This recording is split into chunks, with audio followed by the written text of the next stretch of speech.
இடுக்கி பைனாவில் மாமியாரையும் பேர குழந்தையும் பெட்ரோல் ஊற்றி தீ வைத்து கொலை செய்ய முயன்ற வழக்கில் குற்றவாளி சந்தோஷை காவல்துறையினர் கைது செய்தனர்.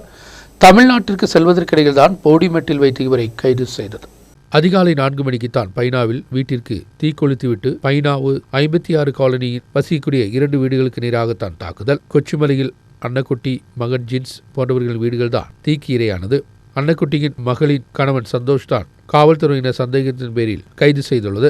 அன்னக்குட்டியின் பேர குழந்தைகளின் மீதும் கடந்த தினம் சந்தோஷ் பெட்ரோல் ஊற்றி தீக்கொளுத்த முயன்றுள்ளார். தாக்குதல் காயமடைந்த அன்னக்குட்டியும் பேர குழந்தையும் மருத்துவமனையில் சிகிச்சையில் இருந்தனர். வீடுகளில் யாரும் இல்லாததன் காரணமாக பேராபத்து தான் தவிர்க்கப்பட்டுள்ளது. வீடு முழுமையாக தீக்கு இரையாகியுள்ளது. ஜின்ஸின் வாடகை வீடு தான் தீப்பிடித்துள்ளது. பொதுமக்கள் தீயணைப்புத் துறைக்கும் காவல்துறைக்கும் விவரம் அறிவித்ததை தொடர்ந்து உடனே ஃபயர் போர்ஸ் சம்பவ இடத்திற்கு வந்து தீயை அணைத்தனர். பெட்ரோல் ஊற்றப்பட்ட பந்தத்தை வீட்டிற்குள் எரிந்துதான் வீட்டில் தீ வைத்துள்ளது.